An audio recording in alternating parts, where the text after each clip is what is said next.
If you're facing the easy flashing, enable ADB failed error. While bypassing Google FERP on your Android, this video covers 3 effective ways to fix it and bypass the FERP lock professionally.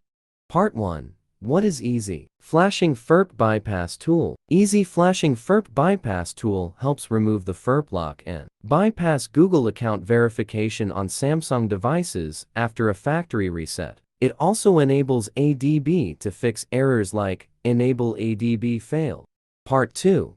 Why does Easy Flashing Enable ADB fail to work? USB, damaged cables or ports block ADB. Hardware, internal issue stop ADB. Drivers, missing or outdated prevent detection. Permissions, no USB debugging or ADB access. Security, firewalls or antivirus block ADB. Android updates, new security causes errors. Part 3. How to fix Easy Flashing Enable ADB failed 3 solutions. Fix 1. Using Easy Flashing FERP Bypass Tool. Install the Easy Flashing tool. Dial number 0 on the FERP phone to enter test mode. Connect the phone, select Samsung, and click Activate ADB.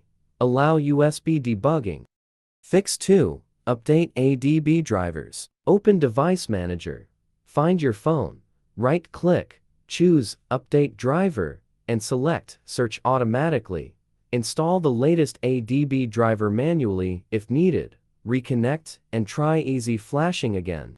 Fix 3. Restart ADB server. Open Command Prompt Windows or Terminal Mac Linux. Type ADB kill server ADB start server ADB devices. Check if your phone appears, then retry Easy Flashing. Part 4. Fix failed to enable ADB by an expert tool, Seamless. How to use the best Samsung FERP bypass tool Android Lock Wiper. Download and install the software. Select Remove Google Lock FERP and Advanced Mode. Connect your phone and click Start. Follow on-screen instructions and click Next. Enter Recovery Mode, select PDA, Country, and Carrier, then click Download. Click Start to extract and follow prompts to enter download mode. Enable USB debugging, OEM unlock, and extract the firmware.